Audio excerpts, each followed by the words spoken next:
आदरणीय साथियों, पिछले कई सालों से, विशेषकर 2014 के बाद से, उन राज्यों में जहां डबल इंजन सरकार है, इस तरीके से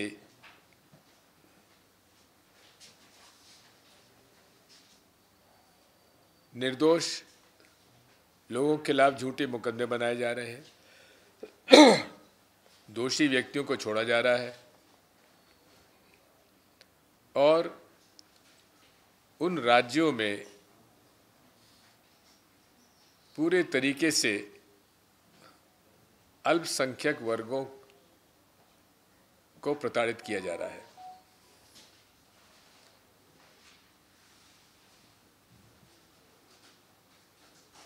देखने में आ रहा है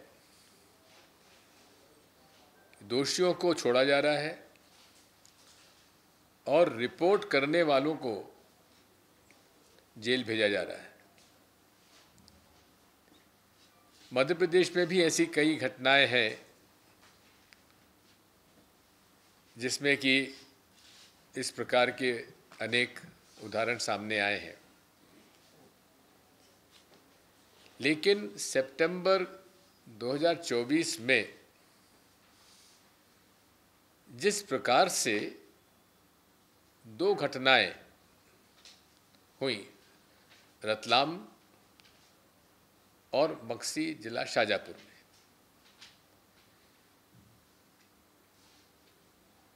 उसका उल्लेख मैं आज की प्रेस कॉन्फ्रेंस में करना चाहता हूं, क्योंकि उसमें ये बात साफ हो रही है कि जो शासकीय अधिकारी और विशेषकर पुलिस के लोग जो ईमानदारी से संविधान, नियम, कानून और केंद्र सरकार और सुप्रीम कोर्ट के गाइडलाइन का पालन कर रहे हैं, उनको प्रताड़ित किया जा रहा है, सजा दी जा रही है। और जो खुलेआम कानून का उल्लंघन करते हुए और गाइडलाइन का उल्लंघन करते हुए निर्दोष लोगों को परेशान किया जा रहा है, उनके मकान गिराए जा रहे हैं, उनकी हत्या हुई है और दोषियों को पूरी तरीके से संरक्षण मिला हुआ है। इस बारे में मैं दो घटनाओं का विशेषकर उल्लेख कर रहा हूं। पहली घटना है दिनांक 7 सितंबर 2024 को रतलाम की। रतलाम हमेशा से कम्युनली सेंसिटिव रहा है और वहाँ गणेश चतुर्थी का जो जुलूस निकल रहा था, उसमें जो मार्ग तय हुआ था एडमिनिस्ट्रेशन के द्वारा, उससे हटकर जो कट्टरपंथी संगठन हैं, उन्होंने मस्जिद के सामने से रूट ले गए और मस्जिद के सामने काफ़ी भद्दी भद्दी बातें कहते हुए, नारे लगाते हुए, और फिर अचानक कहा कि अगर पत्थर फेंक रहे हैं, गणेश जी को पत्थर लग गया, गणेश जी को पत्थर लग गया। और उसके बाद दुकानें जलाना और जो जो घटनाएं हुई वो यास्मीन शेरानी जी हमारी आपको डिटेल में बताएंगी, जो कि 6 बार से निर्वाचित म्यूनिसिपल कॉरपोरेशन की पार्षद है लगातार और अलग अलग क्षेत्रों से है, और जो वहाँ पर पूरे तरीके से हिंदू मुस्लिम एकता के लिए काम करती आई हैं।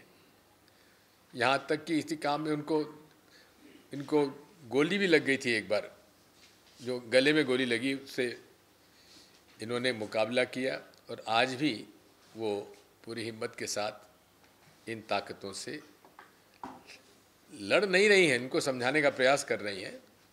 और जब भी कोई ऐसा टेंशन होता है तो पूरा एडमिनिस्ट्रेशन इन्हीं से कहता है कि यास्मीन जी आप हमको मदद करिए। वहाँ घटना होती है, वीडियो रिकॉर्डिंग देखा जाता है और रतलाम के एसपी श्री राहुल लोढ़ा उसमें पाते हैं कि इस पूरे प्रकरण में कोई मुसलमान इन्वॉल्व ही नहीं है और जो लोग इन्वॉल्व हैं, जो पत्थर फेंक रहे हैं, जो मकान तोड़ रहे हैं, जला रहे हैं, दुकानों में नुकसान पहुंचा रहे हैं, उनके खिलाफ उन्होंने मुकदमा दायर किया और मुकदमा दायर करके उनको गिरफ्तार भी किया कुछ लोगों को। उसकी डिटेल्स में इसमें दिया हुआ है। लेकिन सरकार द्वारा, मुख्यमंत्री जी द्वारा ऐसे पुलिस अफसर को इनाम देने के लिए, तारीफ करने के लिए के बजाय उसको रात को 12 बजे उनका स्थानांतरण कर दिया गया और दूसरे पुलिस अफसर को वहां तैनात कर दिया गया। अब जिस अधिकारी ने नियम, कानून और गाइडलाइंस का पालन किया, उससे प्रताड़ित कर दिया गया। दूसरी घटना उसी महीने में होती है।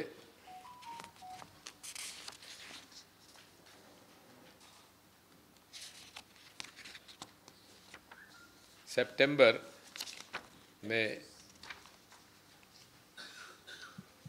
दिनांक 23 सितंबर, शाजापुर मक्सी में। मक्सी थोड़ा सा शुरू से ही सेंसिटिव रहा है, कम्युनल सेंसिटिव रहा है।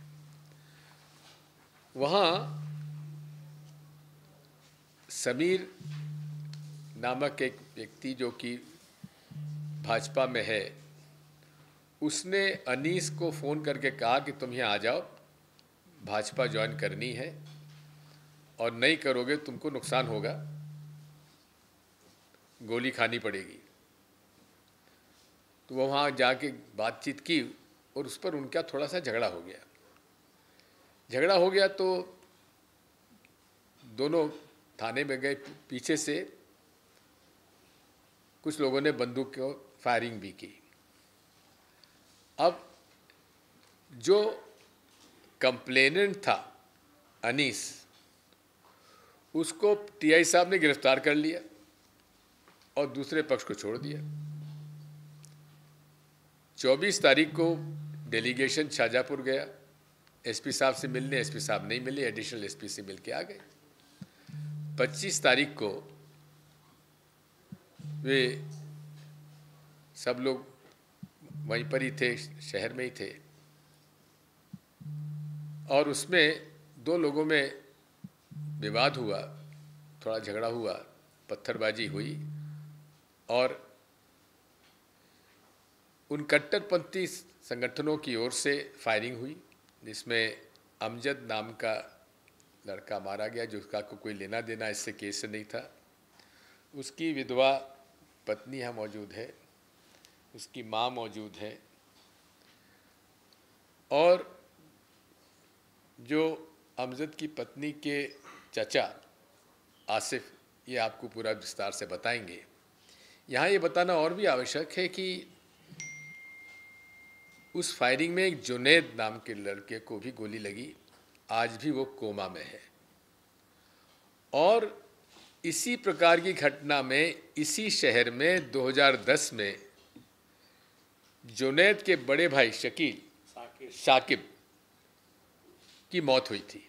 यानी कि एक ही परिवार के एक भाई की मौत हुई 2010 में, और इस फायरिंग में भी उसके भाई जुनैद को आज भी वो कोमा में है, इंदौर में भर्ती है। उसमें भी इतनी बड़ी घटना हो जाने के बाद भी पुलिस ने कोई कार्रवाई नहीं की, और वहाँ के टीआई और वहाँ के एसपी साहब का ये नज़रिया रहा है कि आज तक किसी के खिलाफ कोई कार्रवाई उन्होंने नहीं की। वो अनीस छोटे मोटे झगड़े में आज भी जेल में है, और 2 लड़कों को उन्होंने पकड़ा और उनको जेल भेजने के बजाय अस्पताल में भर्ती कर दिया। आज भी वो अस्पताल में भर्ती हैं, जेल नहीं गए, और बाकी लोग भी अभी गिरफ्तारी नहीं हुई है। और एसपी साहब को सम्मानित किया गया। और हालात ये हैं कि उनको अब ये कहा जा रहा है, इनके मक्सी शहर में क्या हालात है, आसिफ जी आपको डिटेल में बताएंगे। साथियों, मैंने इस घटना के बारे में और किस प्रकार से 2 एसपी रैंक के पुलिस ऑफिसरों के साथ व्यवहार किया है मध्य प्रदेश सरकार ने, उसका उल्लेख और उसकी उसका जो उसको बताने के लिए आप सब लोगों को मैंने तकलीफ दी है। और उसका मैंने पत्र प्रधानमंत्री जी को भी लिखा है, गृह मंत्री जी को लिखा है, और आईपीएस एसोसिएशन को भी लिखा है, और पुलिस फाउंडेशन जो कि इसके पेट्रन प्रकाश सिंह जी हैं, उनको भी लिखा है। इसी के साथ साथ मैंने गवर्नमेंट ऑफ इंडिया की गाइडलाइंस और तहसीन पूनावाला का एक सुप्रीम कोर्ट में प्रकरण था, उसमें जो सुप्रीम कोर्ट की गाइडलाइन ने पैरा 40 में बताया है, उसका भी मैंने इंक्लोज इसमें किया। कुछ इसमें आपके पेपर कटिंग्स भी मैंने रखी हैं। रतलाम की कुछ घटना के बारे में जिक्र भी है, वो पूरा डॉक्यूमेंट आपके पास है। इसमें मूल बात यही है कि एक अधिकारी दृढ़ता से कम्युनल राइट रोकता है, नुकसान ना हो इसकी कार्रवाई करता है, उसे दंड दिया जाता है।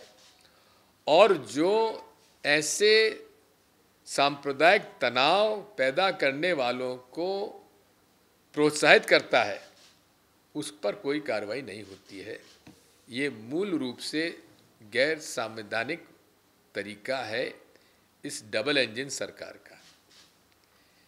मैं इतना ही आपसे कहूँगा कि मैंने हमेशा से सांप्रदायिक सद्भाव के लिए पैरवी की है। एक मुख्यमंत्री के नाते 10 साल तक मेरे कार्यकाल में एक भी कम्युनल राइट नहीं हुआ। आप इसकी जांच करा सकते हैं, पता लगा सकते हैं, क्योंकि मैंने ये नहीं देखा कि कौन हिंदू है कौन मुसलमान है।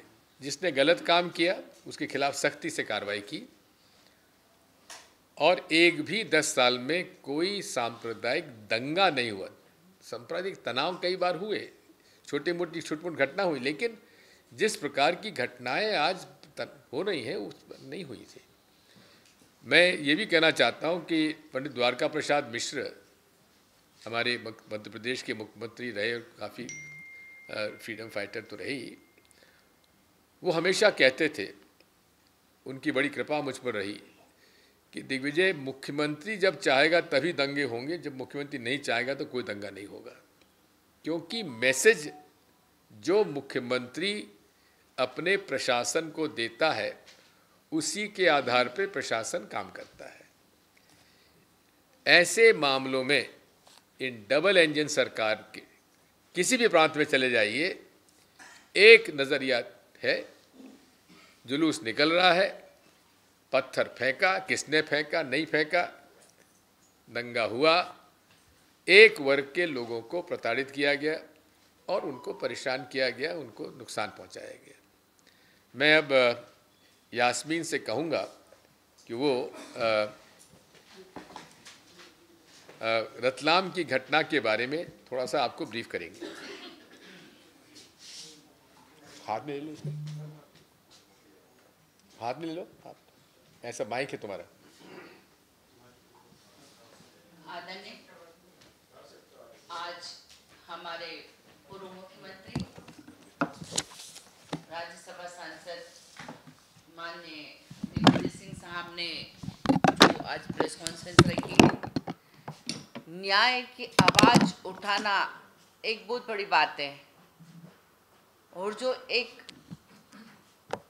मुस्लिम वर्ग कई राज्यों में प्रताड़ित हो रहे हैं और उसकी आवाज़ आज माननीय साहब ने उठाई है, क्योंकि 2014 में वो भी सितंबर 2014 था। तब मेरे ऊपर फायर हुआ था नगर निगम के अंदर जब मैं गाड़ी में बैठ रही थी।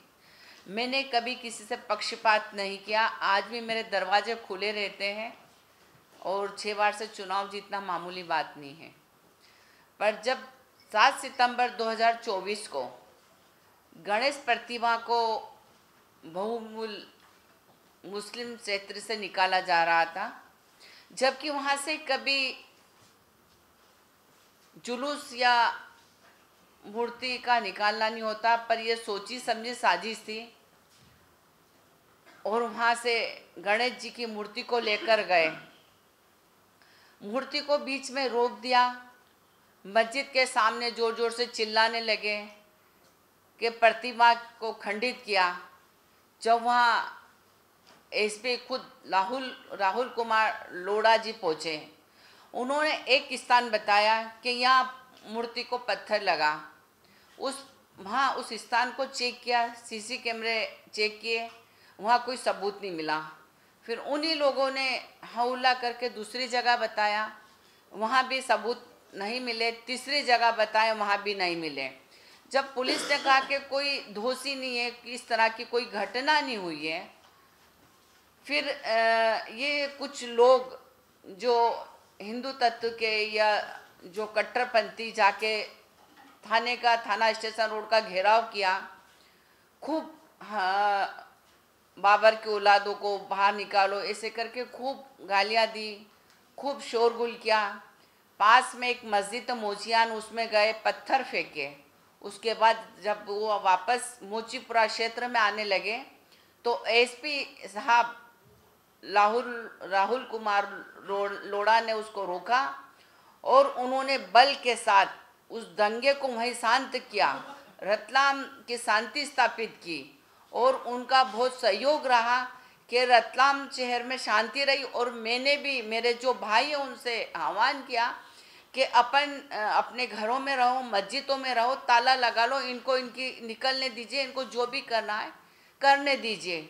जब इनको कुछ हाथ नहीं लगा और इनके खिलाफ उन्होंने एसपी साहब ने प्रकरण दर्ज किया और उनके खिलाफ कार्रवाई करना शुरू की, तो उनके ऊपर दबाव आया और कट्टरपंथी हिंदू संगठन वालों ने जाके कलेक्टर साहब को एक ज्ञापन दिया, बोला हमारे ऊपर झूठा आरोप लग रहा है। और जब कोई बात नहीं बनी तो हमारे मध्य प्रदेश के जो मुख्यमंत्री है, जो उन्हीं के हाथ में सारा रहता है, उन्होंने बात को सोचा नहीं, समझा नहीं और दोनों पक्ष को बराबर नहीं देखते हुए एसपी का रात ट्रांसफर कर दिया गया। ये घटना हमेशा इस तरह से जो लोग झूठी कहानी घड़ते हैं और जो डबल इंजन की सरकार है, उसकी वजह से हम लोग प्रताड़ित होते हैं। सम्मानीय पत्रकार बंधुओं, हमारे बीच में पधारे सम्मानीय साथियों, मक्सी जिला शाजापुर का रिप्रेजेंट करता हूं। मैं मक्सी शहर का शहर अध्यक्ष हूं, मुस्लिम कम्युनिटी का। मुस्लिम कम्युनिटी काफ़ी संख्या में पाई जाती है मक्सी में। मक्सी संवेदनशील नगर में आता है। वहाँ पहले भी कम्युनल राइट्स होते रहे हैं। 2010 में भी इसी तरीके की घटना हुई थी जिसमें गोली मार दी गई थी साकेब को। उसकी लड़ाई हमने काफ़ी लड़ी। उसके बाद अभी 23 सितंबर को बीजेपी के सदस्यता अभियान के अंतर्गत हमारे मोहल्ले में दबाव बना के सदस्य बनाने के लिए दबाव बनाया गया। 23 तारीख को हवाई फायरिंग की गई और लोगों को लड़ने के लिए उकसाया गया। हमारा प्रतिनिधिमंडल जिस लड़के के साथ मारपीट की थी उसको लेके मक्सी थाने पे गया तो वहाँ पर थाना प्रभारी ने उसी को अंदर बंद कर दिया और हमें भगा दिया गया। हमने उस दिन आवेदन भी दिया था। उसके बाद घटना के लिए हम अगले दिन शिकायत करने शाजापुर एसपी के पास गए। वहाँ एसपी साहब तो नहीं मिले, उनके स्थान पे बघेल जी थे, उन्होंने भी हमें आश्वासन दिया और कुछ नहीं किया। जो लोग भी वहाँ पर गए थे शाजापुर, उन लोगों को चिन्हित करके अगले दिन उन्हीं के ऊपर प्राणघातक हमले किए गए, उनके साथ मारपीट की गई और गोली चलाई गई, जिसमें निर्दोष लोगों की जानें गई। एक अमजद, उसकी जान चली गई। मेरा भतीजा जुनेद, उसके सिर में 4 गोली लगी, वो अभी कोमा में है। और 10 अन्य लोगों को घायल हुए, उनको भी गोलियां लगी। इतनी बड़ी घटना हो गई, उसके बाद भी प्रशासन ने किसी भी तरीके की कोई मदद नहीं की।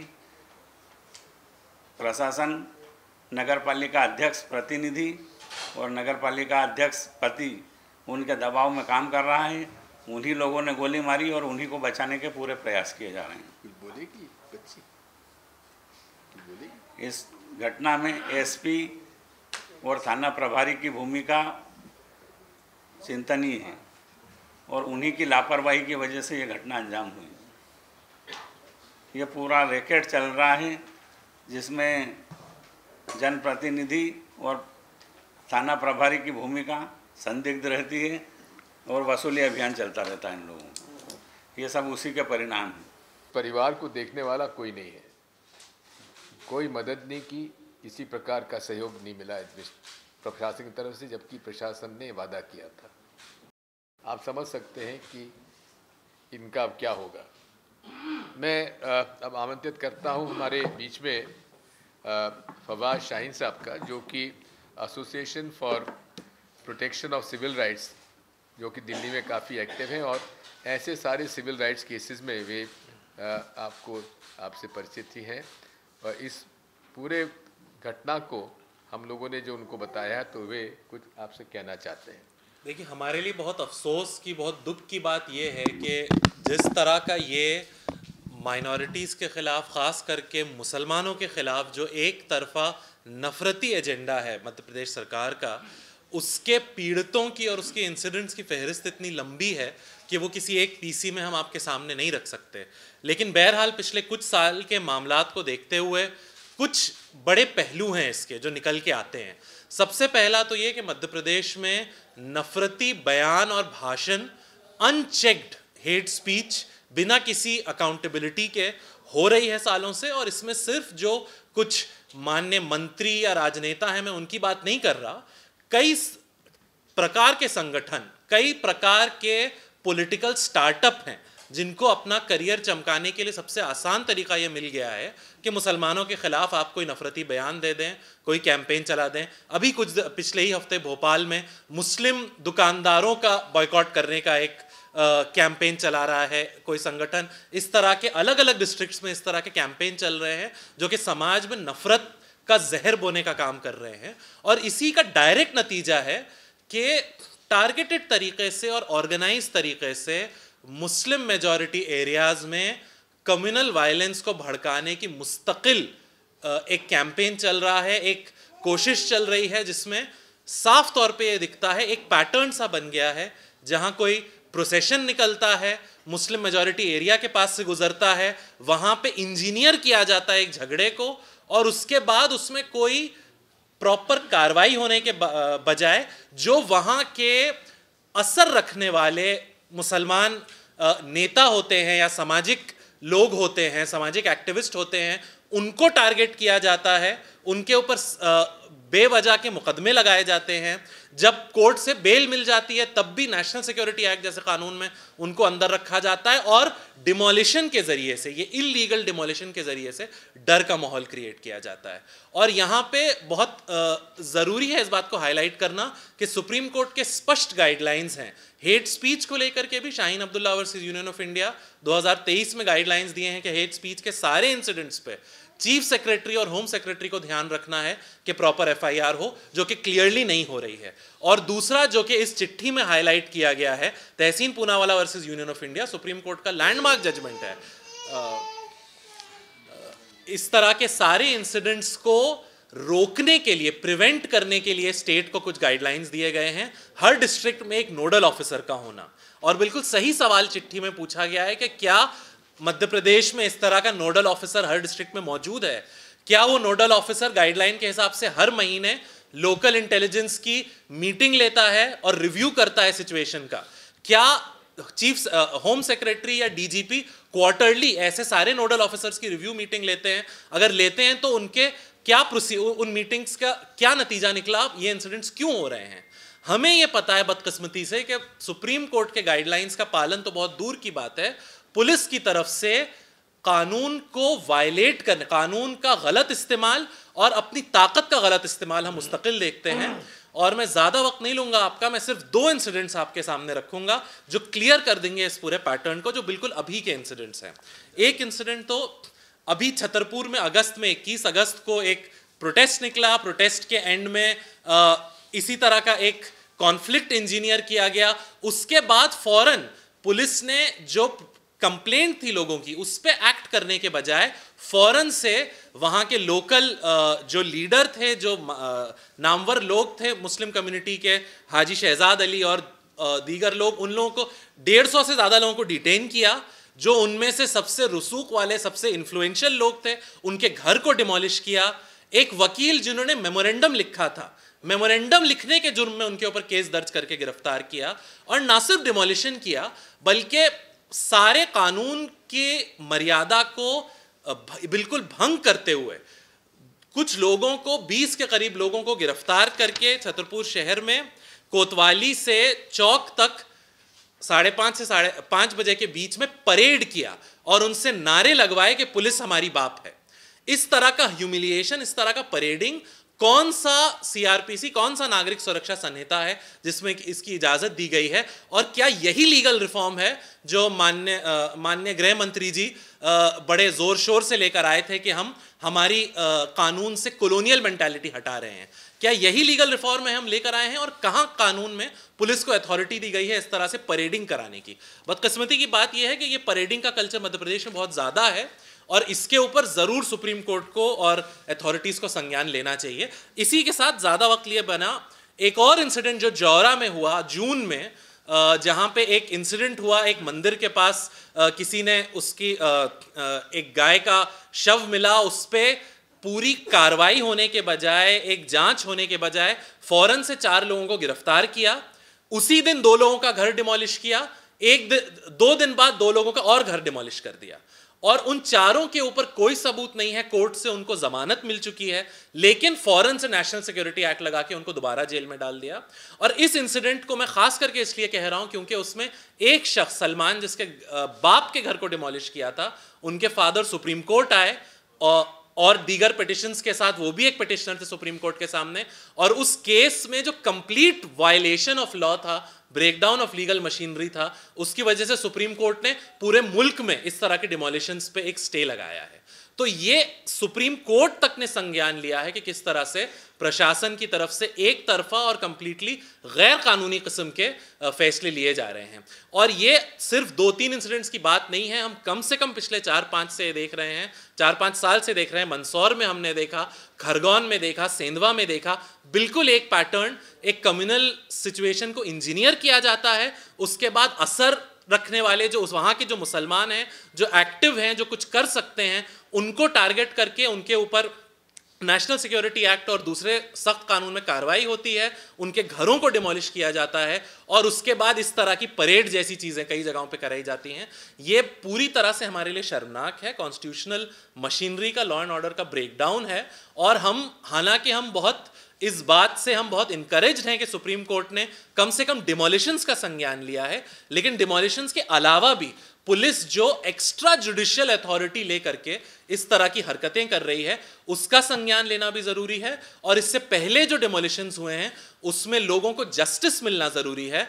और आखिर में मैं खत्म इससे करूंगा कि बहुत दिनों के बाद एक लॉस्ट डॉक्यूमेंट है जो कि हमारे 2008 के होम मिनिस्ट्री के गाइडलाइंस हैं कम्युनल वायलेंस के इंसिडेंट में किस तरह से पुलिस को और प्रशासन को एक्शन लेना चाहिए। बहुत दिनों के बाद इस चिट्ठी के जरिए से उन गाइडलाइंस को उजागर किया गया है और ये क्लियर है कि उन गाइडलाइंस का पूरी तरह से वायलेशन हो रहा है। खुद ये होम मिनिस्ट्री अपनी सरकारें, अपनी पार्टी की सरकारें के होने के बावजूद होम मिनिस्ट्री के गाइडलाइंस को नहीं फॉलो कर रही है, सुप्रीम कोर्ट के गाइडलाइंस को नहीं फॉलो कर रही है। और हमें उम्मीद है कि सिटीजन्स और जो जागरूक नागरिक हैं वो इतना प्रेशर बनाएंगे और कोर्ट की तरफ से होपफुली ऐसा डायरेक्शन आएगा कि इन गाइडलाइंस को फॉलो करने के लिए सरकार को मजबूर किया जाए। शुक्रिया। बहुत बहुत धन्यवाद। मेरे बाईं तरफ हमारे भारत जोड़ो अभियान के महामंत्री पंकज पुष्कर जी हैं, जो कि भूतपूर्व विधायक भी हैं और योगेंद्र यादव जी के साथ बड़े क्लोज तीनों ने काम किया है। मैं उनसे देता हूँ। साथियों, भारत जोड़ो अभियान जैसा कि आप जानते हैं देश भर के ऐसे तमाम संगठनों का एक समूह है, समुच्चय है, जो कि जन अधिकारों के लिए संघर्ष कर रहे हैं, संविधान को बचाने की बात कर रहे हैं। इस मुद्दे पर मैं आपको भारत जोड़ो अभियान की तरफ से ये आपके सामने बात रखना चाहता हूँ कि ये मसला केवल मुसलमानों पर हमले का नहीं है। उनको झूठे मुकदमों में फंसाना, हमारा मानना ये है कि ये असल में भारत की पूरी जनता, ये केवल मध्य प्रदेश का मामला नहीं है। दिल्ली में कॉन्स्टिट्यूशन क्लब में बात हो रही है। दिग्विजय जी, जो कि भारत की संसद की संसदीय समिति के सामाजिक मुद्दों पर जो समिति है उसके अध्यक्ष के तौर पर हम उनको संसद की आवाज़ के तौर पर देखते हैं और उनका देश भर के जो नागरिक समाज के संगठन हैं, जन आंदोलनों की आवाज़ है, उसका समर्थन इस मुद्दे पर जोड़ते हैं। और हमारा मानना है कि मुसलमानों के खिलाफ नफरत पैदा करना इस देश के असली मुद्दों को पीछे रखने की एक साजिश का नाम है। ये एक स्मोक स्क्रीन है और पूरे उत्तर भारत में कुछ प्रयोगशालाएं बनाई जा रही हैं, जिसमें कि एक मध्य प्रदेश है जो कि हमेशा सामाजिक मामलों पर अभी बहुत प्रगति किया जाना बाकी है।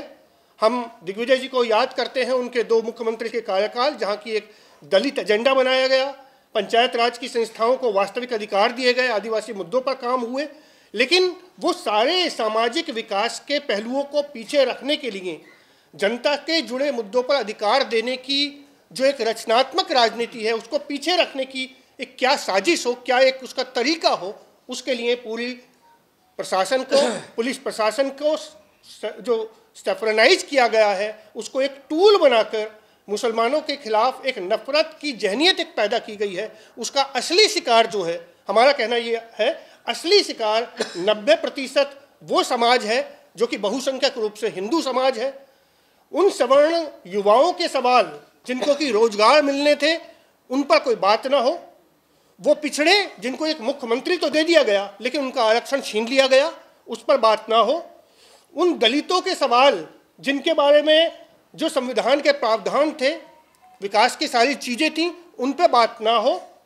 शिक्षा, अभी एक असर की रिपोर्ट आई है, सालाना एक रिपोर्ट आती है हमारी एजुकेशनल, वो बिल्कुल साफ बताती है कि उत्तर भारत के तमाम राज्य, जिसमें मध्य प्रदेश भी है, वहाँ कक्षा 8 पास करने वाले 25% छात्र केवल ऐसे होते हैं जो कि 5वीं दर्जे का अपनी भाषा पढ़ पाते हैं।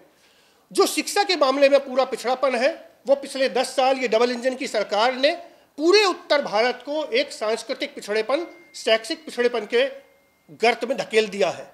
दक्षिण भारत के राज्यों की, जहाँ की सांप्रदायिक राजनीति को इतना बढ़ावा नहीं दिया जा सका, तेलंगाना है, कर्नाटक की कांग्रेस की सरकार है, डीएमके की सरकार तमिलनाडु की है, केरल में एक सामाजिक राजनीति की एक परंपरा है, उन सब में सारे सामाजिक मुद्दों पर बेहतर काम हो रहा है। लेकिन उत्तर भारत के राज्यों में, मध्य प्रदेश जिसकी एक नई प्रयोगशाला बनाई गई है, वहाँ नफरत की राजनीति को दलित, आदिवासी, सवर्ण नौजवान, महिला के हकदारी के सवाल, इन सारे सवालों को पीछे रखने के लिए इस नफरत को काम लाया जा रहा है।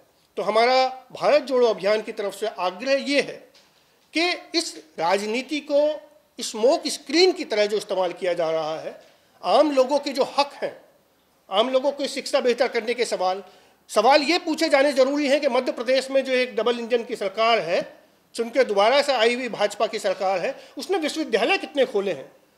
वो सवर्ण नौजवान इसके शिकार बन रहे हैं जिनके कि सारे पेपर लीक हुए हैं और किसी भी एक मामले पर ईमानदारी से जांच नहीं हुई है, एक भी अपराधी को पकड़ा नहीं गया है।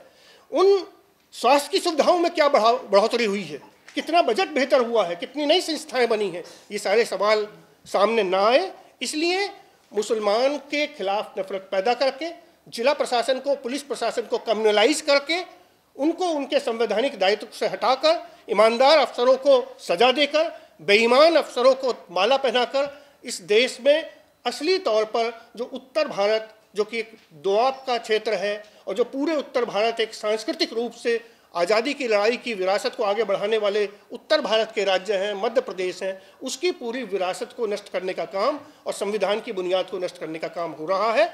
और इस मामले पर इसलिए हम यह भारत जोड़ो अभियान की तरफ से आह्वान करते हैं कि नागरिक समाज के सभी जाति संप्रदाय के लोग, किसी भी उम्र के लोग इसको भारत के संविधान को और आज़ादी की लड़ाई की विरासत को बचाने की लड़ाई समझें। मुसलमानों को निशाना बनाया जा रहा है, लेकिन असली निशाना, असली हमला इस देश के लोकतंत्र की और संविधान की विरासत पर है। बहुत बहुत धन्यवाद पंकज जी। मैं आपके सामने थोड़ा सा वीडियो क्लिप दिखाऊंगा, कुछ तो रतलाम की है और एक बड़ी इंटरेस्टिंग वीडियो क्लिप है कि वहाँ का मक्सी का जो टीआई है वो किस प्रकार से वहाँ पर उसका आचरण है, ज़रा वो देख लीजिएगा। तो भाई दिखाइए ज़रा।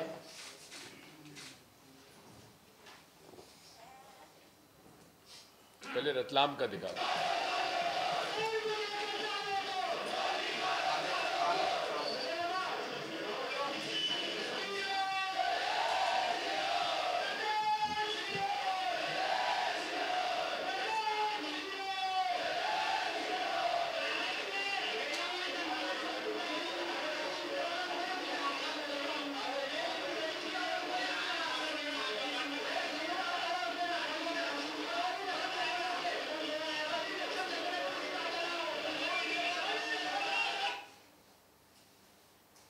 ये रतलाम का है, जबकि वहाँ पर उनके मस्जिद के सामने इन सब कर रहे हैं।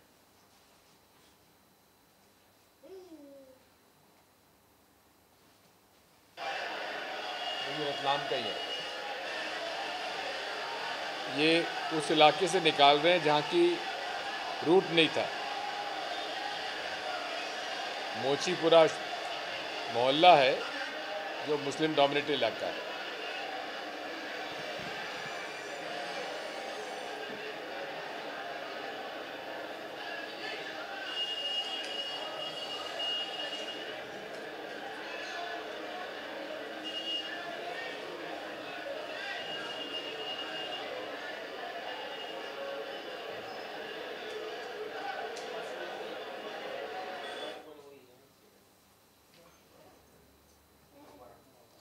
ये दोनों वीडियो क्लिप्स रतलाम के हैं, जहाँ जिस प्रकार से आप देख सकते हैं कि लोगों ने किस प्रकार वहाँ के नारे लगाए।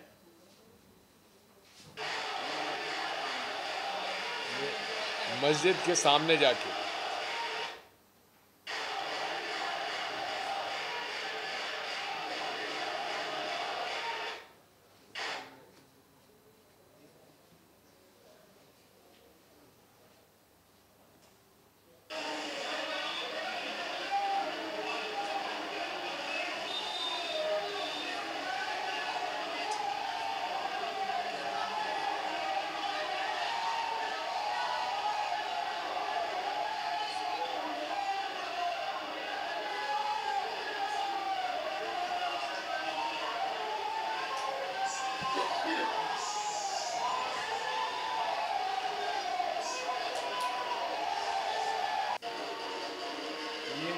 डांस कर रहे हैं, गेरुआ वस्त्र पहन के। टीआई है वहाँ के मकसद की पुलिस।